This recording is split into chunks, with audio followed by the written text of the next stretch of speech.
Hello, everyone. Welcome to Tooth and Claw Podcast. And finally, back in studio, we have our wildlife biologist, Wes Larson.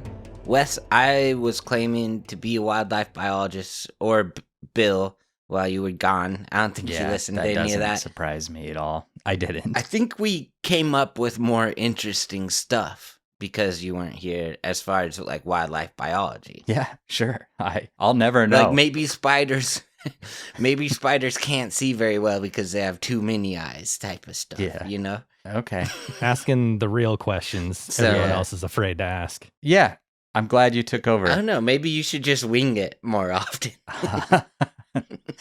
I would love to do that. That would definitely make my job a lot easier. But I'm not going to do that because you're pretty interested in just the facts. I got my scruples, Jeff, and I got to stick to them, you know? Is that use that word right, Mike? There? It sounds a scrupulous man. Yeah. I don't know. I wasn't really paying attention to the context in which you used it. I'm already tuned out. Sorry. I've been in Brazil for 34 or 35 days. So it feels good to be back home, but I also you look a little more Brazilian than you did before you left. Yeah. That's great. Yeah, rubbed off on you a little. I have been thinking in Portuguese. Mostly your BBL is what I was noticing. Yeah, I did get a BBL. Yeah, I've been thinking in Portuguese, so hopefully it doesn't slip into this at all.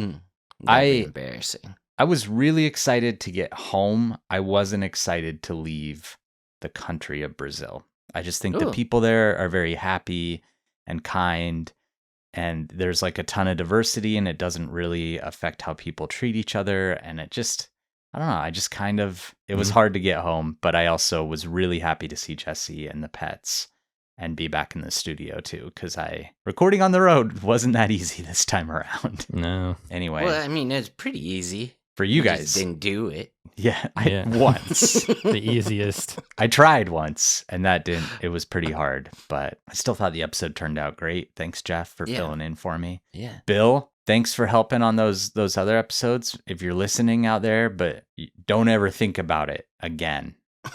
Yeah. Ever.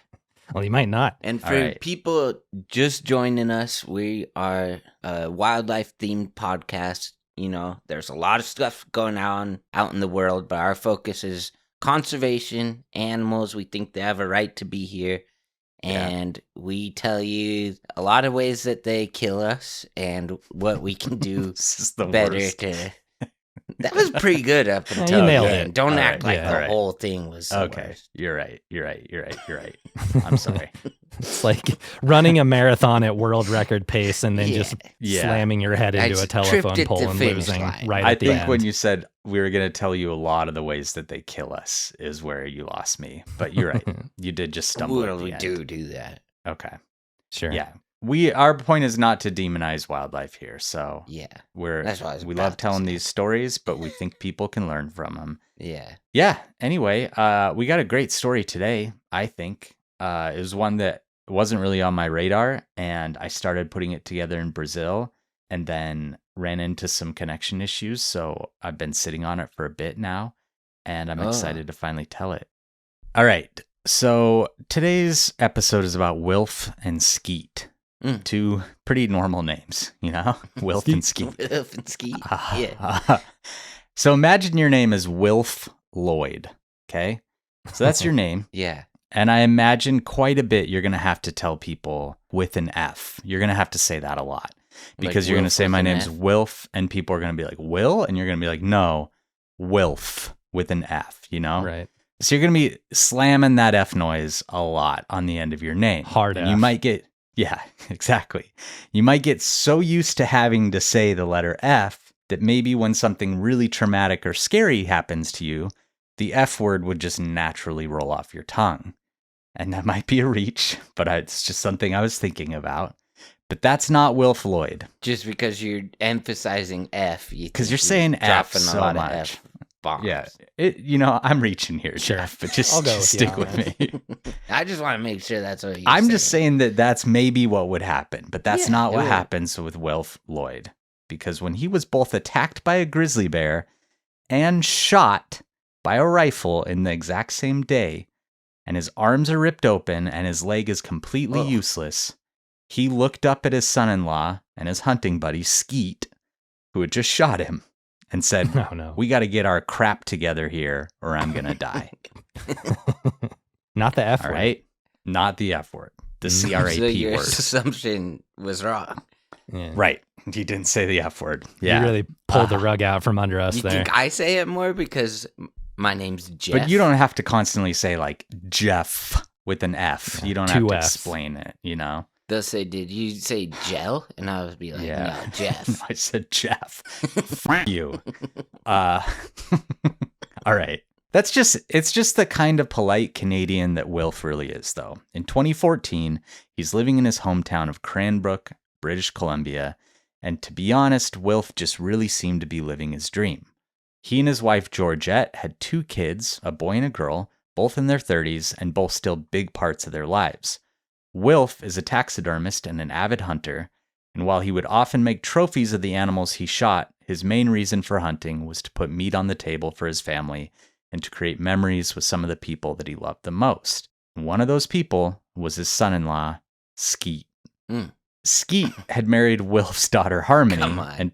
And and to Wilf, Skeet was essentially a second son. They had a great relationship. They would spend a lot of time together, especially during hunting season, and Skeet would join Wilf on all different types of hunts.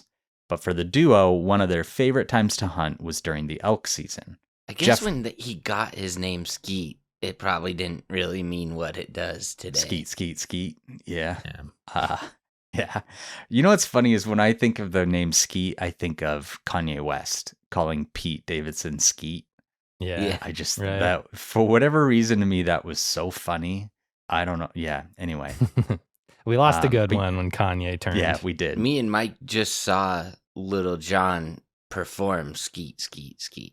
Wait, when did you guys see that? It was at halftime at the Chargers game we went to in Vegas. Oh, down in Vegas. They were just like, "Here's Little John," and he did like a full performance. Not full, but it's like pretty sick. It's like a 10-minute medley, and he just had the whole crowd. We were all shouting Skeet at the top of our lungs. Back was that just him, or was it? It was him and someone else, right? East Side Boys. Yeah, that's right. To bring it full circle, he was shouting out the son-in-law quite a bit at the concert. Skeet, Skeet, Skeet. Yeah. Yeah. Right. All right. I don't think Wilf is a part of that bad song. Thing, though. Yeah. Yeah. If you don't know what Skeet means in the Urban Dictionary, go ahead and look it up, and you'll figure it out. He was saying Skeet is a motherfucker. Right. You think Skeet's just inherently a bad thing to call someone, then? No, I don't. I think this Skeet from our story isn't. No, I'm asking Jeff. Guy. You think no matter what circumstance, you see Skeet's a bad thing to be called? Well, he says motherfucker. You think that's good?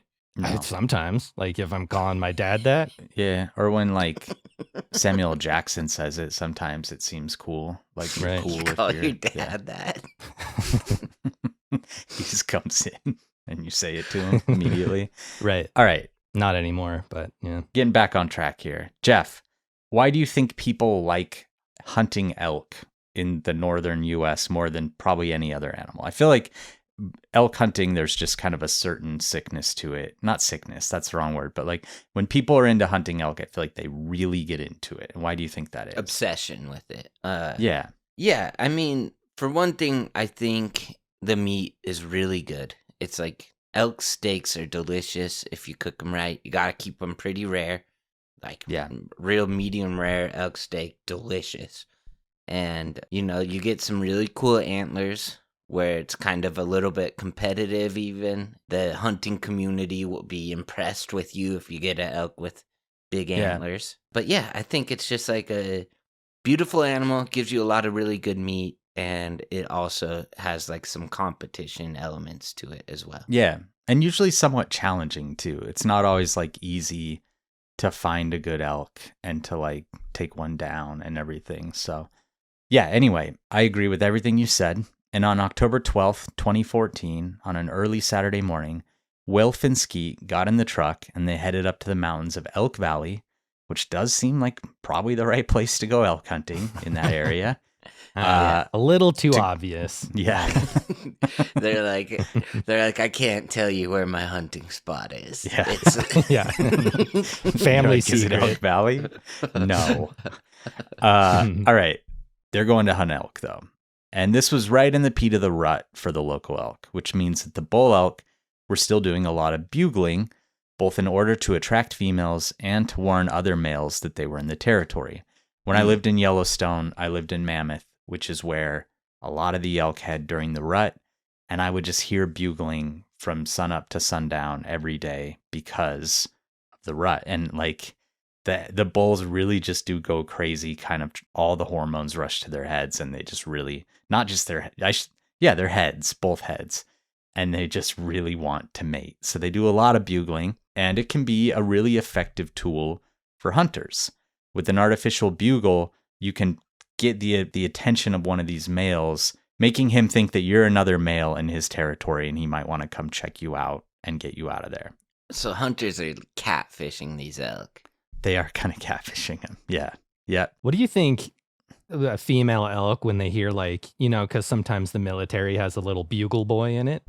You think sometimes they get confused? Try to approach that little guy blowing the bugle? I don't think it sounds the same, the human bugle that we use versus like an elk's bugle. Because a bugle in the military is like a trumpet, right? Yeah, they're doot-doot-doot-doot-doot. Like the kid at the beginning of Last Crusade, Indiana Jones. I love don't that think guy. it brings in. I know.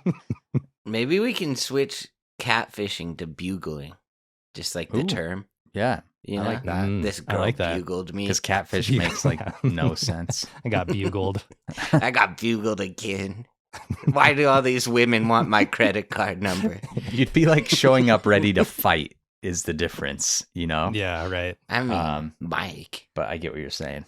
Mike gets bugled. I wonder if bugle boys in the military are having a lot of sex. You think? Yeah, probably not. Remember bugles, those chips that you could put on your fingertips? Yeah, do the little Freddy Krueger fingers. Mike will like go on dates and he'll see another person, like another girl on a date with a different guy, and he'll be like, no, you're my date now. And he'll just switch in the middle of a date. Really? Yeah, it's crazy how often I do that. Yeah, it's a real problem. He's got that bull elk mentality. Right. All right. Anyway, for Wilf, let's go back to Wilf. Nothing really got his blood pumping more than hearing a big bull elk bugle to him on the side of a beautiful British Columbia mountain. It's like music to his ears. So the day is getting longer as Wilf and Skeet hunted and bugled, and about 25 minutes before they were about to give up and go home, Wilf gets a response to one of his bugles, and it seems like an elk that's responding is actually pretty close. Almost immediately, Wilf and Skeet hear the footfalls of the elk as it comes in close to check out what it thought was probably a challenger, and the duo spots this large bull as it comes into view about 270 yards away.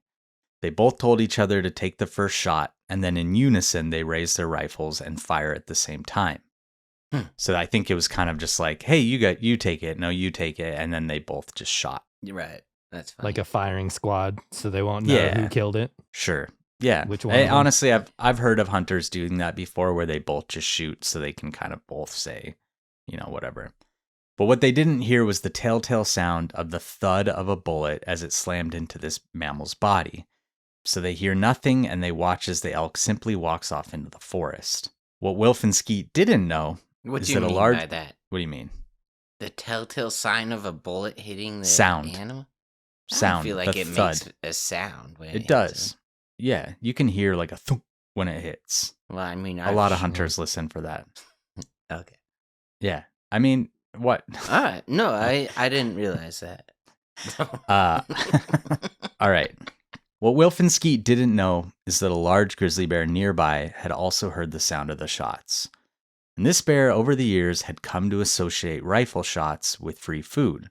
When hunters killed an elk, there would be at least, the very least, a big pile of guts and organs left behind. And the bear that had been resting moments before rose to its feet, shook off some dust, and started walking in the direction of the shots and the bugling. Does your freezer look like a crime scene of forgotten leftovers? Well, mine sure did, until I found ButcherBox. ButcherBox delivers top quality, responsibly sourced proteins right to your door.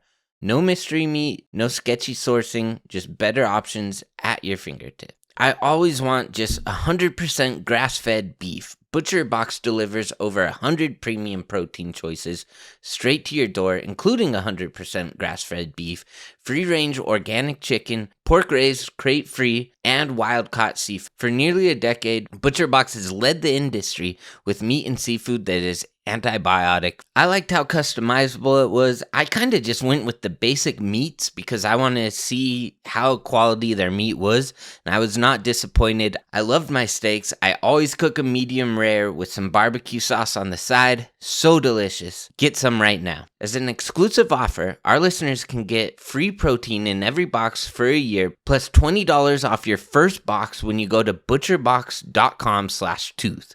Go to butcherbox.com/tooth to get this limited time off and free shipping always. That's butcherbox.com/tooth. Don't forget to use our link so that they know we sent you and they'll keep sponsoring us. Thank you. All right, so this was a pretty far shot for Wilf and Skeet, and neither of them felt confident that they'd hit this elk. But they also knew that they had a responsibility to make sure that they hadn't hit it, because they would have to find it and finish it off if they had simply injured it. So both men start walking toward the area where the elk had been standing and began looking for blood, or maybe the elk lying on the ground somewhere nearby. And they search for about 10 to 15 minutes, but then the darkness closes in, and they're no longer able to see the ground well enough to spot any blood, so they decide to give up. How much bigger do you think the artillery could get before the bear stops associating that sound with a free meal? With meals. Yeah. If someone I think if they're somewhere, I think a big one would probably scare it off. Mm-hmm. I think artillery shells would be enough to scare off a bear too. Like a cannonball? Yeah, a cannonball would probably scare it off, but not every bear is going to respond to rifle shots in a positive way, like in the distance. But there are bears in a lot of these places that have come to associate rifle shots in hunting season with free food. And sometimes it's just gut piles. And it stands to reason, if we were shooting elk with cannonballs, they might associate cannonballs with food as well. Yeah. So I don't think that, yeah. But we're not. So it's a moot point for now. For now. But yes, for now. But no, it is a real thing. And sometimes, this is something that can get hunters into trouble too, because not only are they looking for gut piles, but if they find an elk before the hunter does, then you might come back to a bear on its carcass. Or if you shoot an elk, but you don't have the time to quarter it or clean it or whatever, and you have to come back the next day. And especially if you're in grizzly bear country, you have to be really careful about coming back to that elk, because there's a decent chance a bear will find it. If you're a hunter and you shoot an elk and when you get to the body, there's a bear on it, what is the protocol? If it's a grizzly bear, my protocol would be to get out of there and probably let it have the elk. Yeah. They can't shoot the bear off of their kill. No.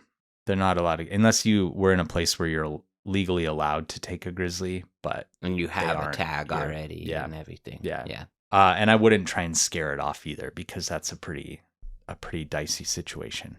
So these guys know that they have to at least figure out whether or not they'd killed this elk. They look for any kind of sign that they had shot it, and they can't see anything. So they give up. And as they walk back to the truck, they make a plan to head out again early the next morning to search for the elk and really make sure that they hadn't killed it. Meanwhile, the bear continues walking in the area where it heard the shots and the bugling, but it also finds nothing. But this curious opportunist bends down to sniff at an old skull of a deer that was long past the time where it could provide anything to the bear, and then the grizzly also decides to abandon the hunt for the night. It beds down in some bushes nearby and falls asleep under the sprawling stars of the beautiful Canadian wilderness. Who knows what that bear maybe was thinking when it looked up at the endless night sky, but personally, I like to think that it's something that we can't even comprehend. When we were in Brazil recently, we saw some really beautiful stars with the Milky Way and everything, and it does always make me think of what are animals thinking when they're looking up at the night sky, Mm-hmm. They're probably seeing those constellations and being I wonder how this relates to me spiritually, and what it says I should be, how it says I should be, how I should be acting on a day-to-day basis. I wonder what that shape in the sky means for how I should behave for my birthday. Daily life. Yeah. Right. And then they look down at their paw and they're like, that wrinkle has got to mean something.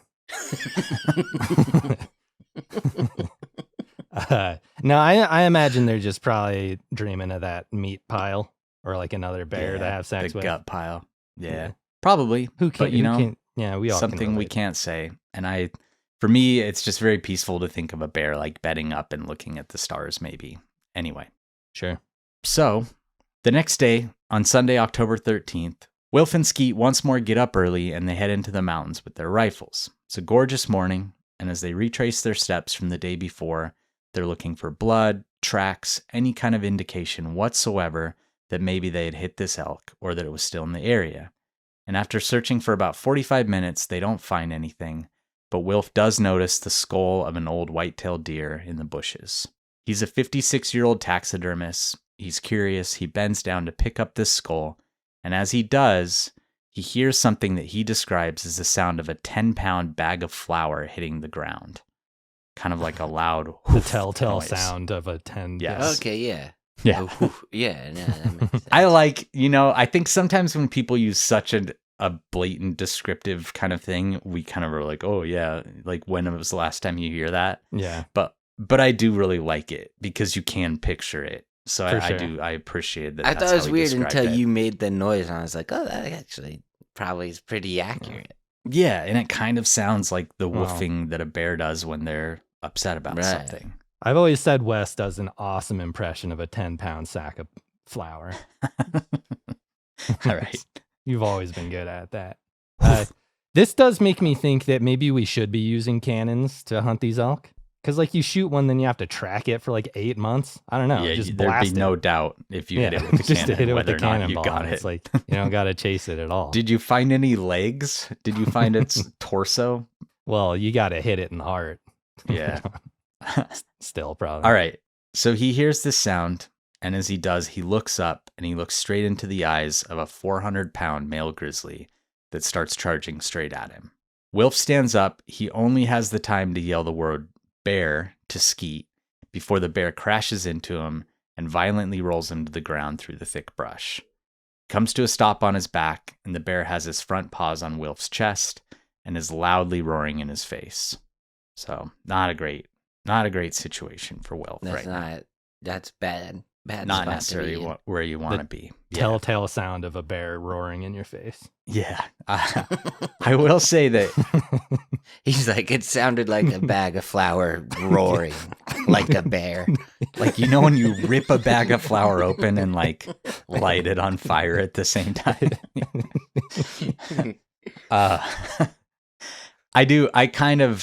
He talks about roaring a lot in this story, and I haven't heard many bears roar. Like, they kind of make like a like noise, and they do a little bit of roaring, but I thought it was interesting how much he says roaring. But anyway. Because they can, they kind of roar. Yeah. Okay.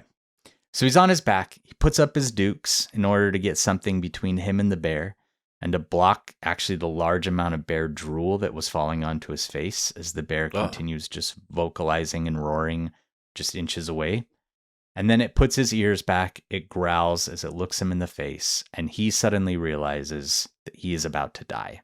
And he starts screaming for Skeet to shoot the bear and kill it. He just says, shoot him, get him off of me, shoot him, as he screams at Skeet. Probably sounded a lot like Lil Jon, I imagine. Skeet, shoot him. I wonder if Skeet hates that song or loves it. I'd be so into it if I were him. Yeah. It made me think actually of Jurassic Park in the beginning, where Muldoon's like, shoot him. Yeah. Skeet has never shot a bear before, but he's about 20 feet away, and he knew that it would be hard to miss. So he chambers around and he raises his gun. Wilf knew that the bear's about to bite down, and he knew enough about bear attacks to know that they often go for the throat, the face, and the head when they're attacking. So he makes the split-second decision to sacrifice his arm instead. This real what would Mike and Jeff do moment. He shoves his left hand, especially you, Jeff. I feel like this is a what would Jeff pretty commonly. Yeah. He shoves his left hand into the bear's mouth, and the grizzly immediately bites down. He feels intense pain shoot through his left hand and arm, pain that he describes as unlike anything he had felt so far in his life. And then he hears the loud noise of a gunshot, and he actually feels the bear's body vibrate as a bullet passes through it. Wow. That'd be a good magic trick if he like pulled the bullet out of its mouth. If like he caught it while his hand is in there. Yeah, that would be cool. All right, the bear drops Wilf's hand and it looks at Skeet. And Wilf says he could see its eyes roll back into the back of its head. It releases some of the pressure on Wilf because it's standing on him. And it had just been shot with a high caliber rifle round. I mean, this is a rifle that you're using to take down elk. So I'm guessing it's at least, it didn't say what model Skeet's was. We'll hear what models Wilf's was, but I'm guessing it's at least like a 30-30 or a 30-06, which is a high powered rifle. And this bear had probably been fatally shot at this point. But even so, the adrenaline coursing through the bear made it so it hardly even registered this shot. It turns back, it woofs at Skeet, and then it goes right back to Wilf, who's now kicking up at the bear as hard as he can with his legs. He's kind of like pinwheeling his legs, trying to kick the bear, trying to get it to let him up. And he again screams at Skeet to shoot the bear as he kicks his left leg into the bear. And once again, Skeet raises his rifle and squeezes the trigger. Wilf's left knee explodes into fine splinters as the bullet slams into it. Now he has an even much more excruciating benchmark for what pain can feel like. It was so all-consuming that he wants to pass out. But the bear was still on top of Wilf, and as he looks up at the huge animal, he realizes it's about to bite him again. So now he's dealing with his left arm being ripped to shreds. His knee has been exploded by this bullet. And did the bullet hit the bear at all or just his knee? Just him. Yeah, that's tough. It actually, we'll talk about its path later, but it like essentially hit his shin and then like moved up into his knee and exploded his knee. Whoa. Yeah. Did he not like give clear instructions to Skeet? Yeah, maybe he was just saying shoot, he's shoot. Like, shoot. And then he's like, not me, the bear. All right, we'll talk about that. But anyway, once again, he, in the midst of all this pain, having just been shot even, he has the sense to bring up his arms to block the bite. And this time the bear bites into his right arm, and its teeth going straight to the bone, separating skin, muscle, and nerves on the way. And once again, a bullet now slams into the bear, and it again releases its grip on Wilf. So the bear backs off of Wilf after having been shot the second time, and now it seems to finally be realizing that it had been mortally injured. So Wilf again yells at Skeet to shoot the bear, but Skeet at this point yells back that he's out of bullets. Wilf immediately thinks of his rifle, which he had dropped when he had first been charged by the bear, and he tells Skeet to find it. Skeet grabs it on the ground a few feet away, and he still has a round in the chamber, so he flips off the safety just as he turns to the right to watch the bear charge back in. Oh. Okay, let's take a quick break, and we're going to talk a little bit about guns versus bear spray again. Okay. So I know there's a lot of stuff right now about guns out there in the world. That when I put this episode together to begin with, I had just been sent an article in like the Wyoming Cowboy something or other all about how guns should be pushed instead of bear spray as far as like bear deterrence. And I think with the current political climate in the US, there's been a lot more pushback against anything that seems anti-gun. I'm curious to see how that's going to change and, you know, if it will change at all with recent events. But very surprisingly, or very not surprisingly, the gun lobby has actually done a lot to discredit bear spray as the better alternative for bear deterrence. I think like that lobby just kind of pushes back against anything that feels at all anti-gun. And it's really interesting to me because a lot of bear biologists, including Tom and other people that had been like the main proponents of bear spray as a deterrent, it's not that they're anti-gun. Like these aren't people that don't like guns or don't carry guns even. It's that they are promoting something they think is working better than guns for bears. So I just want to make this clear. A gun can stop a bear. I trained extensively with guns when I was working with bears so I could defend myself in a bad situation or if I ever had to kill a bear. But I think even with like the best training that money can buy and really high caliber, powerful guns, you're still taking a much bigger risk when you use a firearm as your main bear deterrent, especially a long gun for me, like a rifle or a shotgun. And that's because most dangerous interactions with bears are at close range interactions. They're like the ones we're talking about. They're so quick and surprising that victims often don't even have the time to chamber around, to swing their gun in the right direction, to remove the safety, and then deliver a shot in a kill zone. And this is a great example of that. Like Skeet shoots the bear twice, probably center mass, and it doesn't bring it down because it takes some time for animals to die sometimes. And often an injured bear is much more dangerous than one that's not been injured. Yeah. You think in this situation, like had he, instead of that first bullet, had he bear sprayed the bear, you think it would have worked? I do. Yeah. I really do. So when I was in Yellowstone, we trained. And that's just like based off of data or something? Yeah, off of data. Yeah. Years of testing it in the field. I don't know. There isn't a ton of data on like someone's already been mauled and then the bear is sprayed. There is some, and it does usually stop it. But like that is kind of, it's a situation you don't want to get into in the first place, obviously. I remember, who was it? Todd Orr, one of our stories where he got attacked a couple of times and he did deploy his bear spray and the bear still engaged with him. But ultimately he does credit the spray with making that bear ultimately disengage and leave him to live, right? For sure. Am I remembering that right? It's more like the momentum of the bear. He sprayed it, but the momentum of the bear still like tackled him. But it like ran off without really. Well, even Shane, who got attacked in Teton that we interviewed, I mean, he was being mauled and then the bear bit into his bear spray and it stopped it. Oh, yeah. You know? So. Shout out Shane. Something you might not know about me is that we talk about dog food a lot in our house. And that is because my partner, Jessie, she is very, very, very much into pet nutrition. She's read tons of books about it. She cares about it deeply.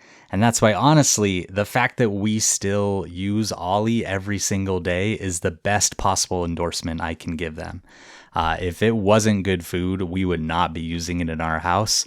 But Ollie delivers clean, fresh nutrition and 5 great flavors that work for even the pickiest eater. We do have a picky dog and she loves Ollie. It's made in U.S. kitchens with highest quality human-grade ingredients and contains no fillers, no preservatives, just real food, which is exactly what we love feeding our pets. And there's really great recipes. There's stuff like fresh beef with sweet potatoes, fresh turkey with blueberries. It's stuff that even the pickiest dogs are really going to like. So you might be wondering how it works. Well, first you introduce Ollie to your pup. You fill out their 30-second quiz, and they'll create a customized meal plan based on your pup's weight, activity level, and other health info. You'll get a welcome kit with 2 weeks worth of meals, a free storage container, and a guide on how to gradually switch your pet over to the new diet. The thing that really makes them different is that they are the only fresh dog food that comes with unlimited routine health screenings, so you can get your pup on track to living their healthiest, happiest life. Dogs deserve the best, and that means fresh, healthy food. Head to ollie.com/tooth, tell them all about your dog, and use code TOOTH to get 60% off your welcome kit when you subscribe today. Plus, they offer a happiness guarantee on the first box. So if you're not completely satisfied, you'll get your money back. That's OLLIE.com/tooth and enter code TOOTH to get 60% off your first box. We love Ollie, our dog loves Ollie, and I know you're going to love Ollie. Autumn is finally here and I could not be happier. I've found myself turning to Quints more and more to update my winter wardrobe. From cashmere to denim boots, the quality holds up and the price still blows me away. Quints has the kind of fall staples you'll wear nonstop, like the super soft 100% Mongolian cashmere sweaters, which are softer than you can even imagine, starting at just $60. I just got 100% European linen pants, chocolate colored, and I see myself wearing them every single NFL Sunday because they're my most comfortable pants, but I still look good in them. So what makes Quints different? Well, they partner directly with ethical factories and skip the middlemen, so you get top-tier fabrics and craftsmanship at half the price of similar brands. Keep it classic and cool this fall with long-lasting staples from Quints. Go to quints.com/tooth for free shipping on your order and 365-day returns. That's QUINCE.com/tooth, free shipping and 365-day returns, quince.com/tooth. So something I wanted to bring up is in Yellowstone, when we were training, and I was really good with the 12 gauge, we would use shotguns for a lot of different hazing things and everything. But one of our training exercises, we had this like pop-up bear that was on a track that would come at you really quickly. And we'd be standing there like your shotgun's ready. You can't put a cartridge in yet until the bear starts coming at you. But you knew that it was going to pop up and charge at you, which is something most people don't get to like know when they're charged by a bear. You don't know that you're about to be charged. And even knowing, most of the people that trained with that wouldn't deliver a kill shot into the bear by the time it reached the end of the track and was right next to you. And these are people that have just spent like 3 or 4 days training with shotguns intensively. Having this like big wooden bear charge at you would throw you off enough to where you'd miss. It was, I will say, like, not to toot my own horn, it was the thing I was best at in all that training, was getting 2 slugs into that bear before it got to me. But a lot of people that were really good with guns had a really hard time with that because it does throw you off. And something I just, like, Jeff, you brought up data a second ago. There is really good data to back all this up. And my favorite papers to look at are 2 that were authored by my mentor, Tom Smith, who kind of did the preeminent examination of the efficacy of both bear sprays and firearms when it comes to bear encounters. And the results of these papers really speak for themselves. Both of these papers deal with encounters with bears in Alaska, and Tom and Stephen Herrero did the work. They included all this data from negative encounters with all 3 bear species found in the state, although the polar bear data set's really small, and the results paint a pretty clear picture. So after analyzing hundreds of different encounters, they found that firearms were effective at deterring bears or ending the encounter about 76% of the time, which is pretty good. I feel like that's not bad. So a gun definitely can work at deterring a bear. But what bear is that? spray, That's like LeBron's free throw percentage. Yeah. Okay. But what's Steph Curry's free throw percentage? Like 91%. All right, so bear spray is even better than Steph Curry when it comes to free throws. No way. What? Bear spray was effective 98% of the time when they looked at these encounters. And a really interesting finding in their studies was that the outcome for the person in these encounters involving firearms, so the ones where people had guns, the outcome for the person wasn't statistically different based on whether or not they actually used their firearm. So the amount of non-injuries to people, injuries, and fatality rates weren't affected by whether or not they actually even used their guns. But the outcomes for the bears were very much affected by whether or not people used their guns.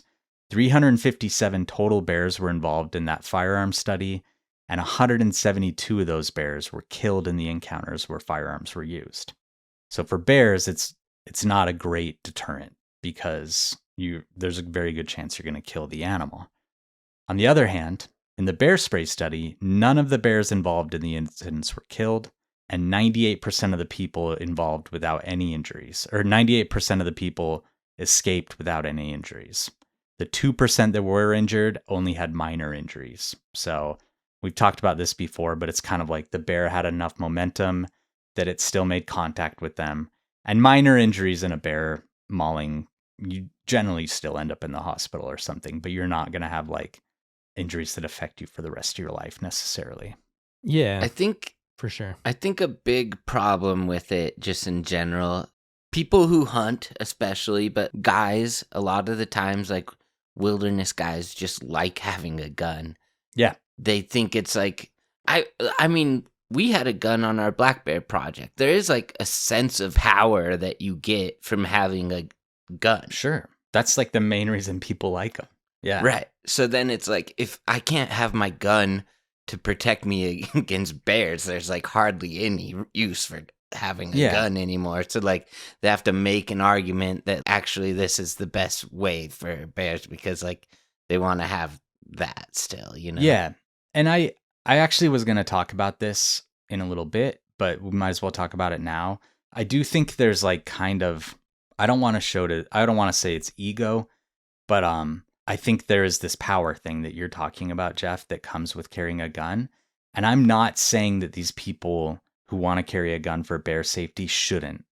I'm saying consider going to your bear spray first, you know? Or if you have a bear at like a long distance that's charging, fire a couple warning shots and then go to your bear spray. I carried a gun in Yellowstone in really crazy kind of situations where maybe we're going into a carcass or something that seemed especially dangerous. But for me, it was if the bear is mauling me, I can pull out my pistol and put it against it and fire off a few rounds. That's what I carried it for. It was kind of my last case thing that I would use. But we'll talk about that a little bit more. I want to go into a few more of the stats before we get to that. Sure. Yeah. I've kind of started feel that same power with bear spray too. Just like having a bear spray on your hip. And it's like, skunks are pretty cool. Porcupines are pretty cool. And they have like defense systems for predators. Right. So it's kind of like you just get to use a better version of that. We're like human skunk skunks. LARPing. Yeah. Cosplay. I do want to mention these studies, their data range ends in like the late 2000s, like 2009 or 2010. I think with bear spray becoming much more popular in recent years, this study could definitely be done again. The data set would be a lot more robust. And there's definitely some instances now of people using spray and still getting mauled pretty badly, including one that happened this week in Yellowstone. But I would argue still that even those people, or like Todd Orr, are people that still save themselves a lot more punishment by using their spray. They probably would have been off, worse off had they not used it. And I think when a firearm is used and the person is still mauled, the mauling is almost always worse than it would have been otherwise.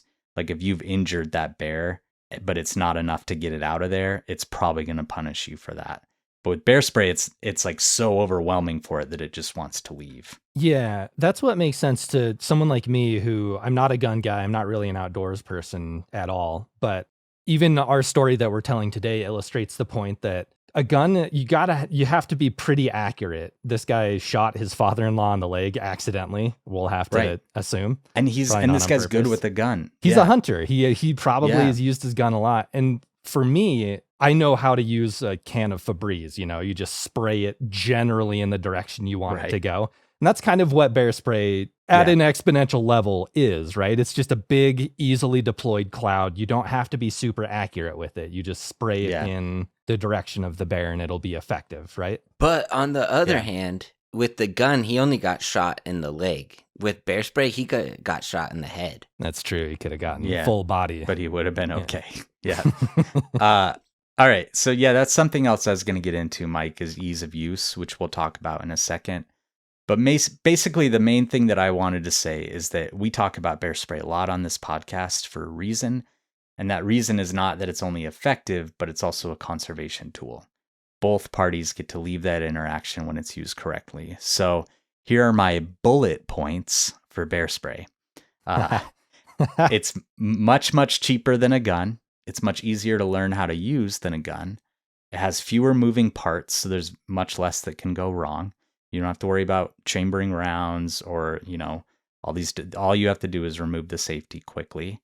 It covers a much bigger area, so you don't need to have great aim. You can use it at close range, and the bear gets to live. It gets to live through that interaction. But guns can still be effective deterrents, so I'm not saying you shouldn't carry a gun, and you probably should carry one in polar bear country. So here are a few red hot things to know about carrying a gun in bear country, which I probably should have switched those two. It's still funny though. Right. Don't think for one moment you're not funny, Wes. Okay, the data doesn't show a statistical difference between the effectiveness of long guns versus short guns. So if you prefer carrying a rifle or a pistol or whatever for bear deterrence, either of those can work. Proper training is really key, so you need to feel very comfortable with your gun before using it as your main deterrent in bear encounter. So in this study that Tom did, the things that were the biggest contributing factors to problems were lack of time to respond to the bear. 27% of the people didn't have time to respond. 21% didn't use their gun, like there was some sort of mechanical issue or something. 9% of them, the bear was too close for deployment. Or no, sorry, that's 14%. It was too close. 9%, they missed the bear. And there's a few other reasons, like the gun was emptied and it could not be reloaded. The safety mechanism was a problem. There's all these different things that happened that basically boil down to people having an issue with the weapon itself or being too close. So there are a lot of things that can contribute to these attacks. And basically, just to wrap this all up a little, just so everyone knows out there, we're not being paid to promote bear spray. There's no benefit to us aside from passing along the information to probably help lose a little money. Yeah. Just as far as future stories go. Right. Yeah. We're actually like destroying our subject matter. Yeah. We'll cut all this. We'll cut this whole thing. All of it. Keep going. Okay. The other thing that I just want to mention is there's a lot of responsibility that comes with telling people what to do in these encounters that could potentially end their lives or forever change their lives. Like, that's not something I take lightly, and I know it's not something Jeff and Mike take lightly. At this point, we have lots of people that are listening to the show to try and learn what to do in like a really bad situation. So personally, I would never push a narrative that's based on how I feel about bigger issues facing gun ownership in the US. So like what I'm trying to say is I wouldn't let my politics around gun control affect what I would tell people to do in a bear encounter, you know? Like my bear spray, kind of me pushing bear spray isn't because I don't like guns. It's because bear spray works better. I would always go to bear spray first. So that's kind of what I was trying to say. Well said. Well, if you have both too, like you can just take your bear spray out first, throw it on the ground, shoot it with the gun, under the bear. Like Jaws. Exactly. That's so sweet. All right. So I just think if you are trying to decide between these two things, do your best just to kind of separate any ego or politics or whatever from it in your decision making, and then think about what makes the best sense for your own protection. All right. Okay, let's get back to the story. This grizzly had been shot twice. Wilf had been shot once. And now the grizzly's charging back in at full speed once again. Skeet steps over Wilf on the ground and raises Wilf's .30-06 and shoots the bear for a third time. This time the bear visibly reacts to the shot and thrashes through the brush. Skeet looks down at Wilf and says, "Give me more bullets." And Wilf reaches up with 2 more rounds that Skeet awkwardly racks into the chamber of this left-handed rifle. He's right-handed, Wilf's left-handed, so it's kind of weird to try and rack a bolt on a left-handed rifle if you're right-handed. Sure. He had just finished getting the rounds loaded, and he looks up to the bear, who's once again in a full charge and less than 10 feet away. I think it's been shot 3 times at this point. Chill out. Yeah. He pulls the trigger again, and now the bear falls to the ground in a motionless heap. The stars of that previous night would be the last that this bear would ever see. Skeet runs to the side of his father-in-law. You don't believe in heaven is in the stars? I don't know. You don't think bears go to heaven in the stars? It's the last that it would ever see in this mortal coil. Okay, thank you. Yeah. Skeet immediately runs to the side of his father-in-law and starts crying and apologizing. And Wilf looks up at him and says, "We got to get our crap together here, man, or I'm gonna die." Crap. Yep. They call emergency services and Wilf's daughter Harmony, and then Wilf called Skeet over. He looks at him in the face and says, "If I die here, it's not your fault. You did what you had to do, and you saved me, and don't let this wreck your life." Skeet assures Wilf that he would be okay, and then they call Wilf's wife so he could tell her he loved her. And I wonder if he's also quietly kind of like, "Hey, if I die here, watch out for Skeet." No, honestly though, it's a very sweet moment in this interview that I watched. You can tell how much he loves his wife.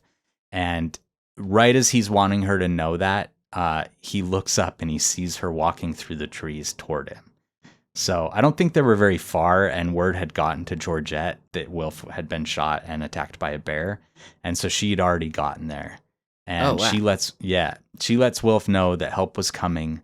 And when search and rescue did get there, I feel like if I was Wilf, I would think like, "Oh, this is it. I'm about to die. Yeah, I'm dead." Like like she's not. Can't actually be here right now. Yeah, I think he had like passed out for a bit too. Anyway, yeah, that would feel very strange. Anyway, when search and rescue does get there, they realize they aren't prepared to carry him out of this wilderness area, so they had to bring some chainsaws in to clear a line to be able to carry him out. So it takes a little bit longer than it should. Meanwhile, he's been on the ground for the better part of an hour. He's screaming for pain relief. One of the EMTs comes up to him and says, "When I get you to the ambulance, I will relieve your pain." Which, to me, it's kind of like, maybe just give him a shot of morphine or something, Yeah. Yeah, for sure. It's crazy. He's been attacked by grizzly bear and shot, but he I don't does know what like their a protocols DMV person type thing where he's like, I hear you. You need to be patient. I'm doing my job. This episode is brought to you by Miracle Made. The weather's heating up and your nighttime bedroom temperature has a huge impact on your sleep quality. If you wake up too hot or too cold, I highly recommend you check out Miracle Made's bed sheets.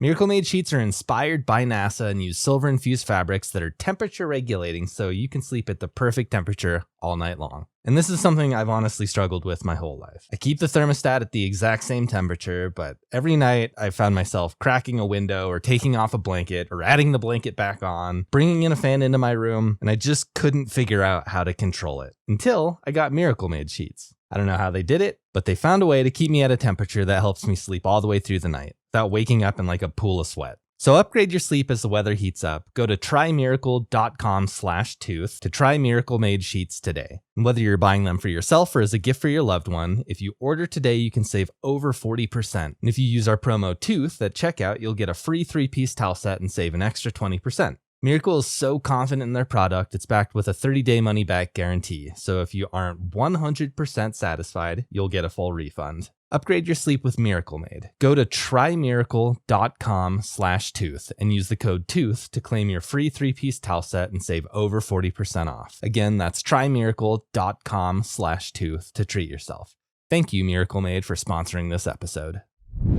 We all live really busy lives, and I think it's really easy to forget to do even the most basic things, like proper hydration. And when you don't have the right electrolytes or you have an imbalance, that can cause headaches, cramps, fatigue, brain fog, and even weakness. And you really feel the difference when you get it right. And that's why I want to talk to you guys about Element. Element is a zero-sugar electrolyte drink mix and sparkling electrolyte drink born from the growing body of research revealing that optimal health outcomes occur at sodium levels 2 to 3 times government recommendations. Each serving of Element delivers a meaningful dose of electrolytes, and it's formulated for anyone on a mission to restore health through hydration. It's perfectly suited for athletes, for folks who are fasting, for those following keto, low carb, whole food, paleo diets. It's great for everyone. And I was just in one of the hottest places on earth, the Pantanal in Brazil. It's hot, it's humid, and boy did I drink a lot of Element. Every single time I drank it, I felt better afterwards. I just felt like my body had been replenished, that I felt like I was operating on a higher level, that I was actually hydrated and not just putting in water that was immediately getting sweated out. Element is used by professional athletes, by business leaders, by Olympians, by all sorts of different people, and their endorsement is probably worth much more than mine. But the thing that I also really like to talk about is just how good it tastes. My favorite flavors are lemonade salt, citrus salt, watermelon salt, but I've liked almost all the flavors I've tried. I think they're refreshing. It kind of tastes very salty at first, but then very sweet afterward. I just really like it. I drink it much more than anything else at this point. I almost always have a bottle with some Element in it. So you can get a free 8-count sample pack of Element's most popular drink mix flavors with any purchase at drinkelement.com/tooth.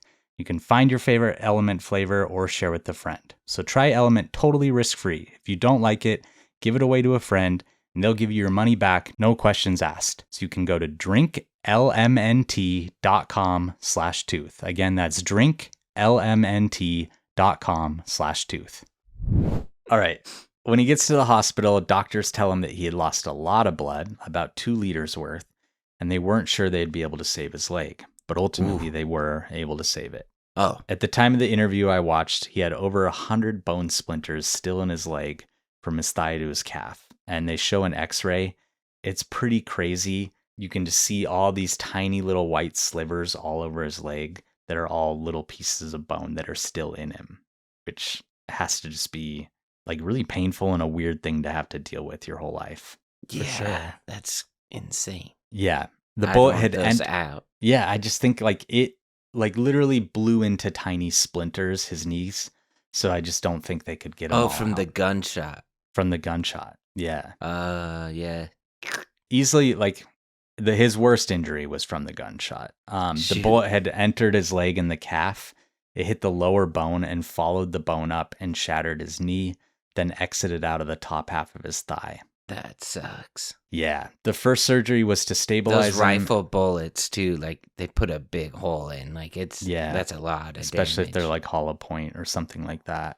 So they cleaned the damage in the soft tissue. Then they put in a bar in his lower leg and upper leg. These bars like meet in his kneecap, and there's this weird metal gel that's kind of holding everything together because he doesn't have a knee anymore.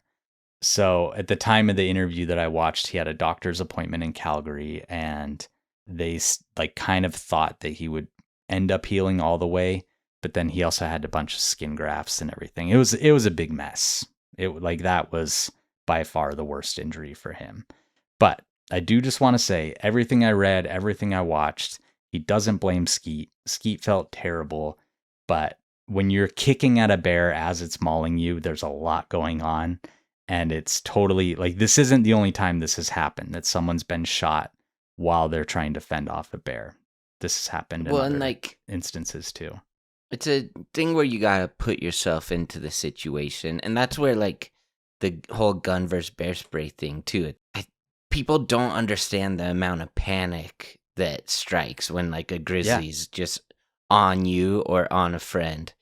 Yeah, you can shoot a target like 10 out of 10 times at a gun range, but like if there's a grizzly bear right on you, you're not going to have your nerves. You're not going to be like a calm state of mind, and it's going to really put in a lot more variables, and a gun can do a ton of damage. It's something you can't actually practice for. Like that thing I did on the track with the charging bear is as close as you can come. And that's still not the same thing, because I knew it was like a wooden bear that was, and it still made me nervous. Like it still got my heartbeat up. So you just can't prepare for this. And this goes back to what Mike said. You were the best ever at it. I was good at it. I really was. They probably named it after you. I like on my, I had like a hole in the head and right in the chest on like in seconds. But Mike, what Mike was saying, ease of use.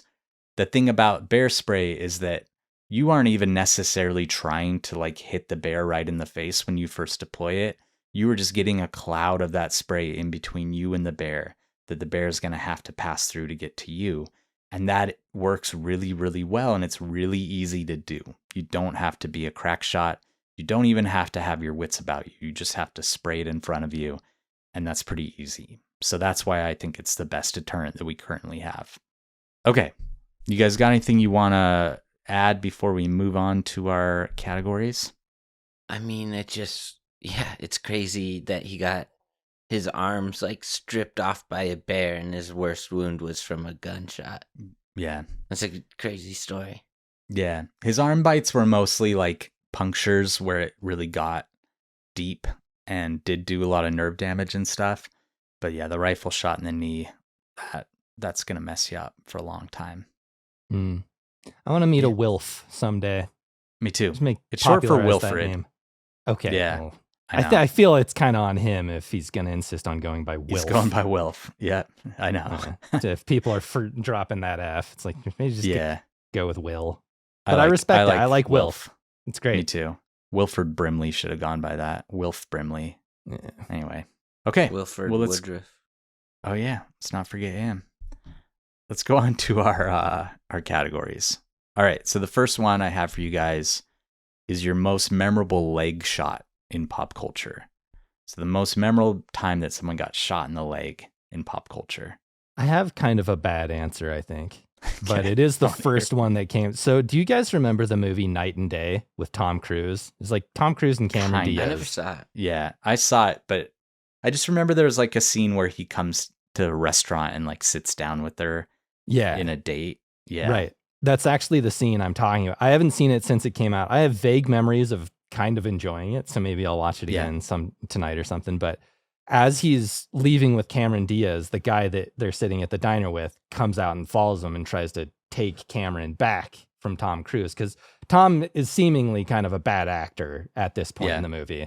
But Tom pulls out his gun and shoots, I think he's a firefighter, in the leg to kind of cripple him. But he's like, don't worry. It's a through shot. Yeah, I didn't hit any arteries or bones. You're barely going to feel anything, and you're going to be a hero because you took a bullet. And then they drive off. When you say bad actor, you mean like a villain. Right. Not yeah. like he's a bad actor. Well, yeah. Sure. Never not say could that Tom about be Tom. a bad actor. Yeah. Yeah, I like that. That's funny because that movie's from a time where pre-streaming, where we just kind of watched every movie that came out. You know? Yeah. Right. And now it's like, that's definitely one I would have skipped. But back then it was like, yeah, sure, I'll watch this. Jeff, do you have an answer? Yeah, I have a couple runner-ups too. Maybe I'll just go NFL. Don't steal mine then. Okay. Let's go with Bijan Robinson. I Got don't know what shot that in means. the leg when he was like a rookie running back for the Washington Commanders. That's not where you want to get shot. Like right when he was about to, or not Bijan Robinson. Bijan? Brian Robinson. Oh, Brian. Okay. Brian Robinson. Yeah, the backup running back in San Francisco. But he started for the Washington Commanders and got shot in the leg. And everyone was like, oh, man. And then he played like 3 weeks later and he's really good. What? It's crazy. He didn't end his career? Wow. He was like really good. Yeah. That's like 50 Cent getting shot 9 times and not walking with a limp, you know? Yeah. Yeah. I picked Taken, the movie Taken, where Liam Neeson's like trying to interrogate that French dude that was like his friend. So they just like invited him over for a nice dinner. And then when he's not answering his question, he shoots his wife in the leg. Yeah. Which at the time I was like, holy shit, what just happened? You know? Yeah. I feel like now that's kind of a lot of things from that movie have become tropes, but at the time it was so shocking to me that he would shoot this innocent woman just to get information. But she was so nice too. I know. She didn't know what was going on. No. But I mean, he needed to do something. It made you feel something. He got the ends justified. The means. Sometimes you gotta shoot a couple legs. I always to like get some answers.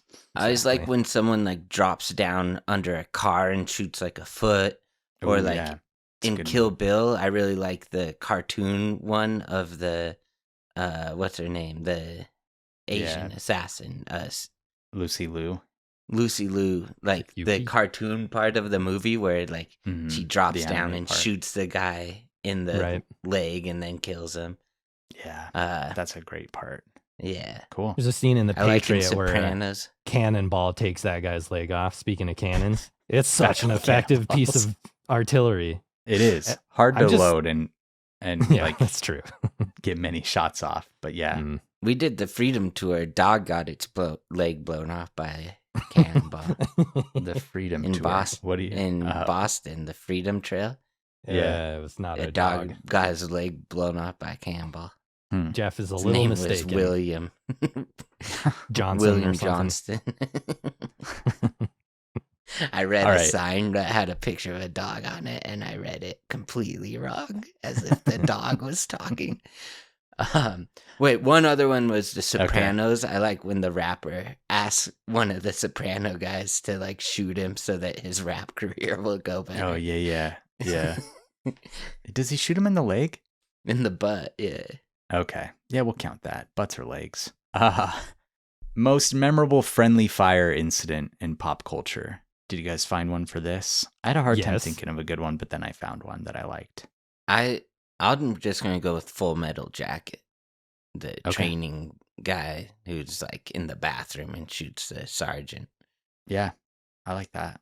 I'm actually now realizing maybe this doesn't. So at the end of, halfway through Indiana Jones and the Last Crusade, when Sean Connery shoots the tail of the plane they're escaping in, he doesn't shoot someone on his team, but kind of shoots themselves out of the air in the plane. He's like, I'm sorry, they got us. And his face is just so funny in that moment. But like, he shoots the entire tail fin off of their biplane. It's so funny. I do like that. Yeah, I guess, Jeff, I don't know if yours counts as friendly fire because he meant to kill him. Like an accidental friendly fire? Yeah, like friendly fire is usually, I guess mine, I don't know if mine really counts then either. We all did a bad job, it sounds like. Yeah, mine's from Desperado, where Danny Trejo's character, you remember he's throwing all the knives and stuff? And he had been hired by the same people as like the gangsters, but then when they see him, they don't know who he is, and they end up like fighting each other, and he kills a bunch of them, and they end up killing him, and they're on the same team. So I counted that as friendly fire. You know what? At the end of the movie, one of my favorite movies ever, Hard Boiled, Tony Leung's character accidentally shoots one of the policemen that's on their side. Just like they turn the corner really quick and just instinct pulls up his gun and shoots him. And it's like a really strong moment. And it's not that kind of movie per se, like where you're trying to get in your feelings about like, you know, right. You're not really, police. So more people die in that movie than really any movie I've ever watched, I think, that isn't just like a large scale war film, but like that they can still make a death in the middle of all that carnage, still like a very poignant moment. I thought it was just like really, really great filmmaking from John Woo. Yeah. All right. Maybe like Goku with his Kamehameha, he gets his friends a few times. Oh, sure. Piccolo shoots Goku with the special beam cannon through Raditz. That's iconic. I didn't know you guys were into Dragon Ball. This is kind of new to me. Are you kidding me? Oh my gosh. You remember that time when you were babysitting me and you came home from school and there's like fire trucks in front of the house? Yeah. I was just watching Dragon Ball Z and the lady came over with her son's like dislocated elbow. And it was like a crazy part in the show. So I was just like, yeah, come in and use the phone. This kid had like a broken elbow, and I just like turned the volume up so I could still watch.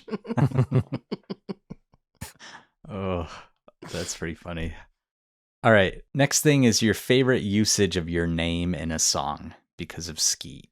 You know, I'll go first. Mine's really quick. The song Wesley's Theory by Kendrick Lamar, which is a song I really liked, even outside of the fact that my name's in it, because Wes and Wesley aren't like that commonly used names. Yeah. So it is always kind of like fun when I hear my name in a movie or something or a song. It's like, but I really genuinely like that song. Yeah. I think it's the opening song off of Wesley's Theory.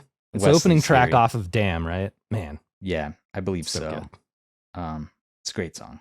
Yeah, George Clinton's in it. We'll have Bill play a quick clip from it. A snippet. At first I did love you. There's not a ton of Jeff ones, but I went with Katy Perry's Dark Horse, and Juicy J sings about eat your heart like Jeffrey Dahmer. Jeffrey Dahmer, that's right. Yeah. Most of my references were Wesley Snipes, so because he didn't pay his taxes. Most of mine were Jeffrey like to talk Dahmer. About that. Yeah. I got one Jeff Gordon and like 6 Jeffrey Dahmers. In that Young Thug song, I think it's called Kanye West. I don't even know who Jeffrey is, but they say Jeffrey like a million times in that song. Oh, really? But it's just kind of like an ad lib. I don't really get it, really. It's a good song. I like that. The whole album is called Jeffrey, I think, actually. It's great.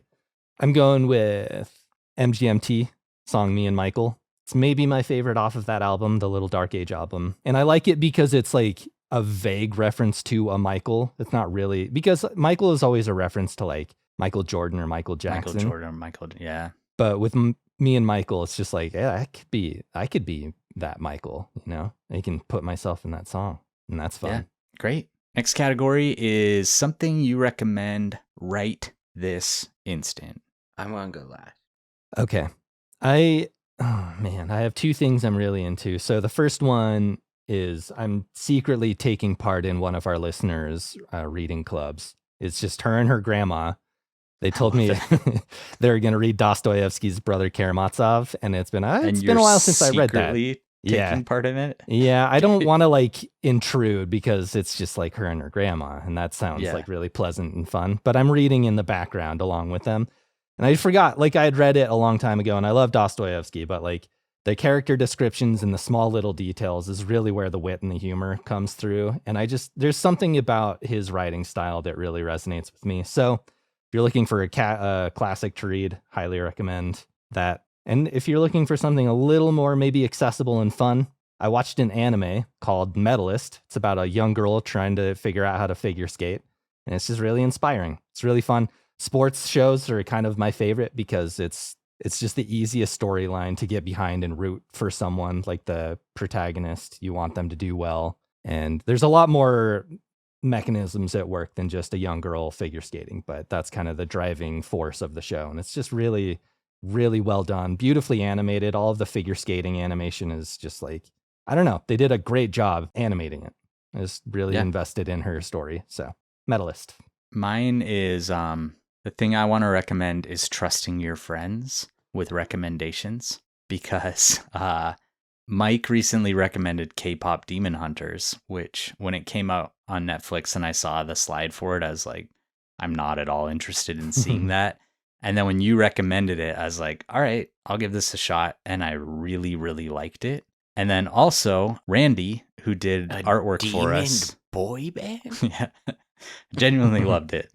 Randy, who did artwork for us, recommended a book called Chain Gang All-Stars by, and I'm going to slaughter this name, I'm sorry, Nana Kwame Adjei Brenya. It was a book that I hadn't heard of, that honestly, like, I don't know if ever would have been on my radar, but Randy had said, hey, I think you'd really like this book. And I just really, really loved this book. It was so good. It's all about kind of a near future where convicts are forced to go through this kind of gladiator style fighting ring to earn their freedom. And it is very topical to a lot of stuff going on right now, and just like really beautifully written, but also an incredible story that's really gripping. And I just loved it. Like, I inhaled that book, read it really quick because it was so good. So because of those two recommendations, the thing I'm recommending is listening to your friends' recommendations, because they know you best. I'm going to check. You told me about that book. I got it downloaded, ready to go. I think you'll like it. I really do. I was thinking about doing Demon Hunters, but, I'm going to just go with a real recent one, but let's just say the Las Vegas Allegiant Stadium. Yeah. It's so cool. It looks like Really? They call it the Death Star, and it's just like the atmosphere in there was like so cool, and like I like NFL, so it's fun to go to a game. So, but I feel like even if you don't like NFL, like that would have been like a fun situation. Yeah, I was jealous when I saw you guys there. And we've talked about how there's a lot of contention in the air in the United States, but I just feel like at sporting events, everyone kind of is able to get along. In a fun way. Yeah. Every like, I guess know what you're saying. Well-adjusted like person. you hate the visiting team and stuff, but like, yeah, there's a sense of community and inclusion that's kind of fun. So I don't know. Go to a sporting event is my recommendation. Okay. That's a good one. Great. All right. And then I also just wanted you guys to throw out something that makes you happy right now. Like something that just because This of is a hard one. What we keep bringing up is, things are a little crazy. So just something that genuinely just makes you happy. I've been swimming a lot recently, and it's been really just aside from just the cardio, the athletic or working out aspect to it. It's really nice because it's kind of the one time in my day when I just don't have any choice but to be with myself and my own thoughts, because I'm not wearing headphones. I'm not looking at a screen or somebody else or something else. I'm just head down swimming laps. And I think that's just like such a good meditative thing to have on a daily basis, is just kind of have a moment to yourself like that. And of course, I think working out generally just improves everything about your life. And I go through peaks and valleys with that, but you just feel better, feel a lot healthier mentally and physically. For sure. It doesn't have to be too hard either. It's not like I'm, cranking miles out every day, just thousands of laps, just like 700-800 yards, maybe 1,000 at the very most, and call it a day. Cool. I'll take a different route. I'm going to say pizza. Pizza just always makes me happy. Yes. Especially like I've been doing hot yoga. If you like earn it a little bit, it tastes so good. Or do it at the same time during your hot yoga, just eating some hot pizza. Oh, yeah. Mine's also kind of a food, but also just kind of a routine thing. Lately, I've just really enjoyed the routine of making my own coffee in the morning. And I've kind of nailed this iced coffee recipe that I really like. And I really enjoy just kind of having that be the first thing that I do in the day, is just kind of going through this little routine and being just kind of precise about certain things. And I kind of always made fun of people that were really into that, but I do get it now. I understand the kind of like ritual. Yeah, the ritual of it, and how like sometimes ritual really helps you to kind of start your day in the right way. So are you going to try any pumpkin spice now that it's I'm not a big pumpkin spice guy. I've never been that into it. I don't really like it in cookies or anything. So what? Yeah, I know. Oh my I'm gosh. ready for spooky season, but the pumpkin spice thing never really did it for me. I love it. Yeah. Pumpkin. Anyway, pumpkin. All right. Pumpkin. All right. Let's do a couple listener questions. I know one of you grabbed some from Patreon. Sure enough, did. Hurry up with them questions, Jeff. Read them. I'm not going that slow. You're looking at your text and someone. I don't know what you're doing. All right. This one's from Trez. Trez? Trez? Can bears smell food in sealed containers such as canned food? No. Like, not a canned food container. But if you had, like, a thin enough Ziploc bag with something that smells strong enough, I think it probably could.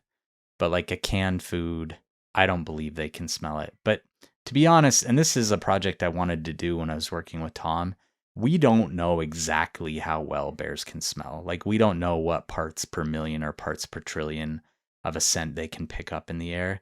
What we have is anecdotal stuff. So we know, like, you know, we've seen them, like the polar bear one that I constantly bring up, where a polar bear was so many miles out on the ice, and when a whale was brought up on shore, it immediately beelined for the whale. So there's things out there that kind of show us that we think they have, and like their nasal cavity and stuff, but we don't know exactly. But I would say if you're worried about it, you don't really have to worry about canned food, but I still personally wouldn't like keep it in my tent or something. Well, and like they can probably smell a campsite, which is like, you know, once they get into the campsite, maybe they'll see a can and they're like, curious. Oh. Yeah. Right. So they'd bite into a can, and they do that really commonly. So, and then once they learn that canned food has food inside, then that's something they're going to be actively looking for.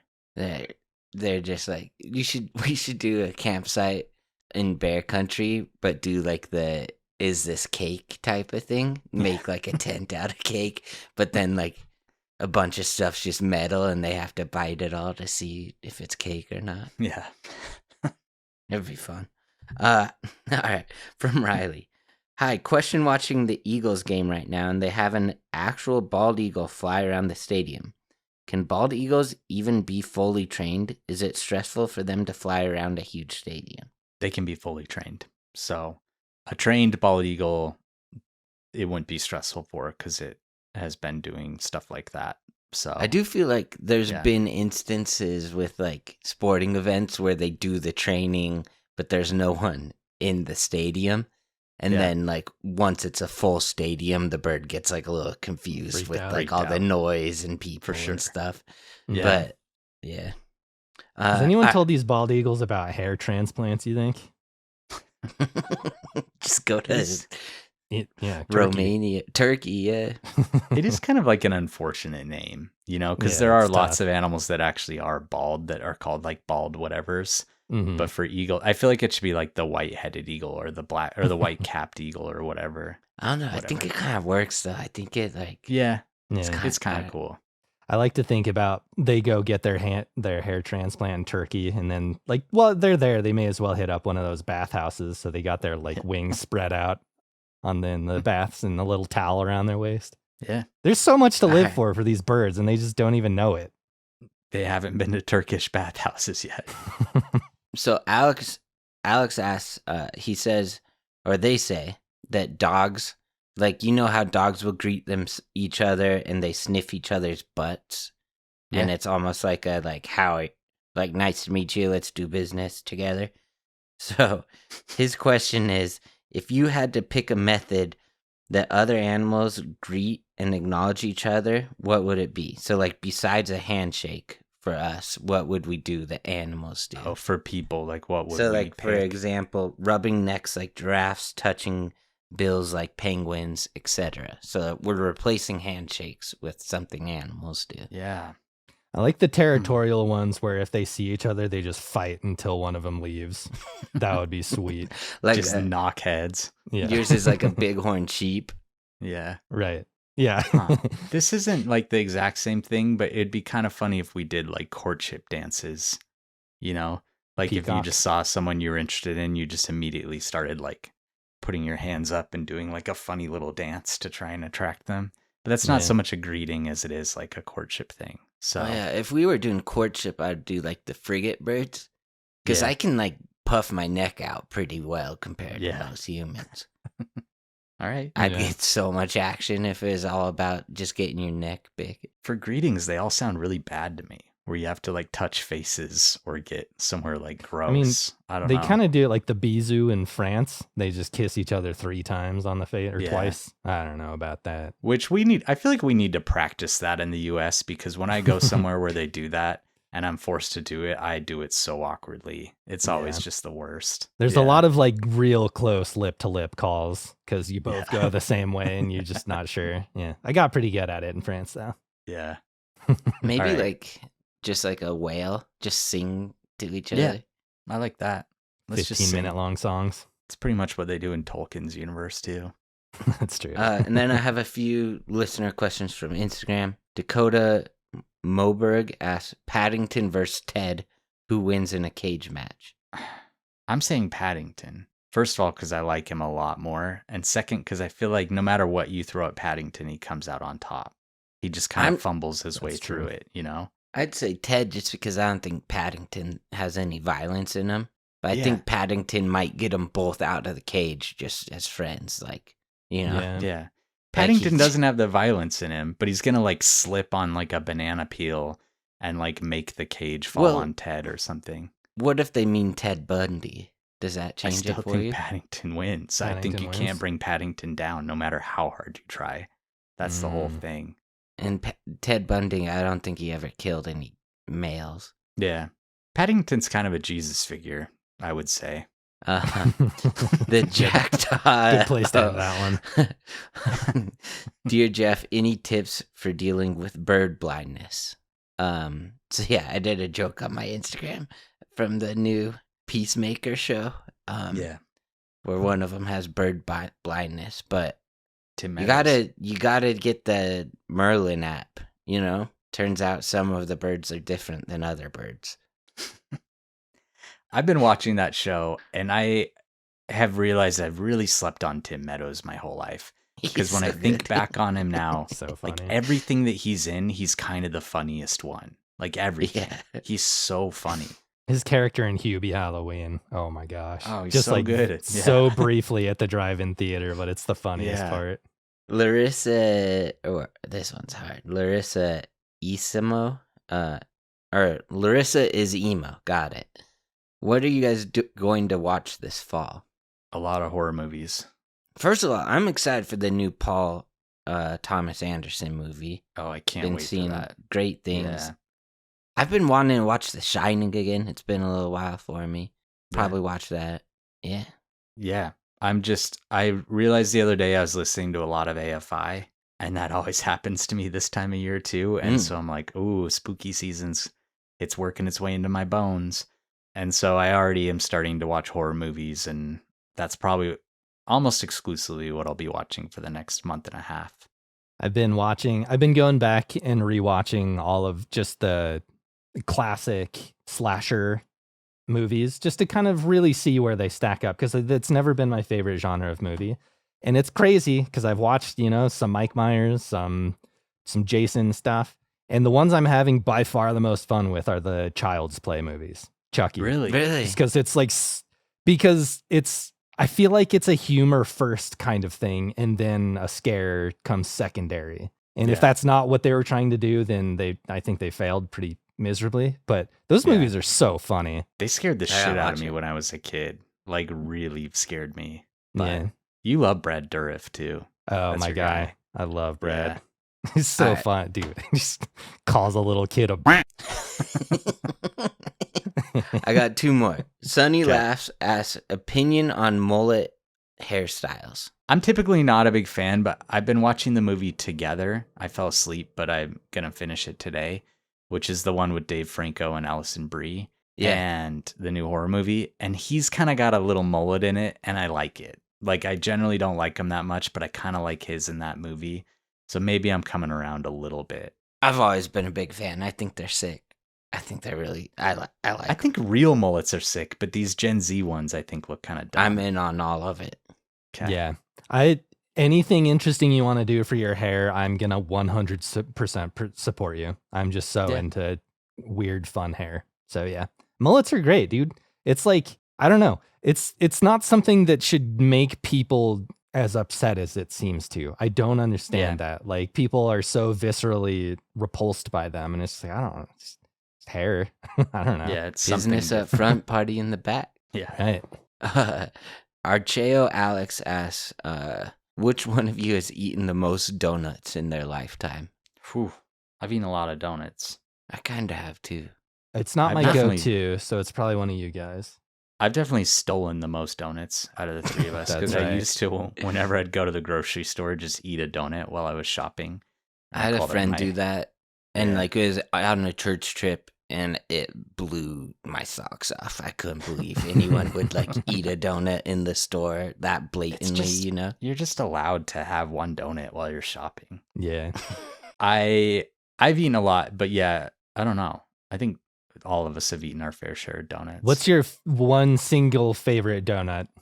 My single favorite donut is just like a typical raised donut, not like I like cake donuts, but I like a raised donut with just like a chocolate icing. So just like a chocolate ring. Yeah.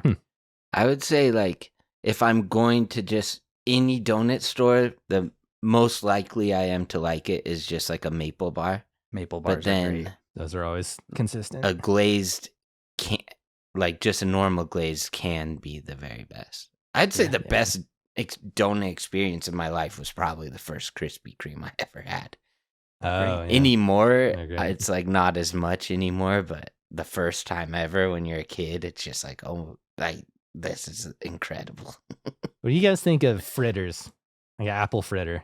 That's like, I like them. An apple fritter. I like them if they don't taste greasy. Like fritters, if the grease has penetrated them at all, they taste too greasy to me. But when you get a good apple fritter, I agree. They're like, that's hard to beat. That's my favorite. I'm never picking an apple fritter in a donut shop. Like, someone would have to buy me one for me to try it. Yeah, that's like pick 3 for me. If I'm getting a dozen, my third or fourth pick is going to be a fritter. So, yeah, cool. Frit. Our last thing I wanted to say, just a category about wildlife, because we've done a lot of conservation for grizzly bears, so we haven't really talked too much about our Brazil trip, our Tooth and Claw Brazil trip. We brought it up a few times, but I wanted to ask you guys just to tell like a beautiful or memorable moment from that trip that involved wildlife. Yeah, for me it'd be the second jaguar we saw, because the first one is cool, but it's really hard to see. There's like a male deep in the brush, but it like kind of got me like excited. Yeah, okay, like this is real now. This is real. Yeah. And then the next one we saw was just like, we got so close to it. She started like swimming in the water. The lighting was like perfect, and it's just beautiful. I was like, Marcella, man, yeah, look at that. Look at her. Mike. Yeah, there's some animals. Do you have an answer? It's just like, what if it's not the jaguars, which it obviously that it needs to be, I think. But we saw a lot of really cool stuff. The tapir, the first tapir we saw just kind of happened really suddenly and out of nowhere. And that's always an animal I've harbored some affection for, just because it's like a weird little guy. You could beat one in a fight. Yeah, I totally could. I don't think it would even be that hard, honestly. But no, it's an animal that kind of looks like it's not fully rendered in quite yet. Like when you're watching a PlayStation game, like load the graphics in, but it's like not quite there yet. It's some of the surfaces and textures are a little smooth somehow. It just looks like an incomplete animal almost, but it's just such a curious and funny little, sometimes really big animal. It might have ended up being an anteater for you had we seen one. Yeah. Yeah, that would. I got to do a live correction too. That I think on the trip I told multiple people that their closest living relative is elephants. It's actually rhinoceroses and horses that are closest to tapirs. So. Oh, really? Yeah. Look at that. Yeah. Mine, honestly. So yeah, like it's hard to beat jaguars. I got to see maned wolves and anteaters and tons of stuff as I stayed in Brazil. But for our Tooth and Claw trip, I think one of my favorite moments, and Mike, this is probably one of your least favorite, but one of the first things that we did that was like a wildlife activity is we all just drove in these open air safari vehicles to a watering hole, and we just got to sit for a couple hours and kind of watch all these different species that people had heard about their entire lives show up to get a drink, mostly birds. And it was cool just to sit and like hear everything and watch as like toucans came in and a goody and all these different little critters. And for me, the excitement of our group doing something that was kind of like a little boring and a little kind of required some patience, seeing our group get so excited for these different birds and whatnot that would show up, it was like the moment where I realized, okay, this is going to be a really good trip because these guys are enjoying this, you know?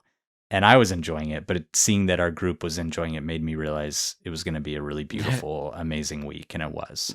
There's a really funny photo of all of us looking at something and Mike just like not even try. Someone got a picture of our vehicle where just like there's like 16 of us all like intently looking at something and Mike's just like not even like trying at all. It was hot and it wasn't for everyone, but I did find it to be like peaceful and affirming. Yeah. So I've always loved toucans. That was my first real good experience with them. Yeah. All right. Well, it's good to be back, boys and listeners, and thanks for being patient with us while I was gone. And you know, all three of us travel a fair amount, but we're going to do our best to always prioritize this here show. But we love you all for sticking with us this long. Love you. Love you. We'll see you later. Bye. Bye.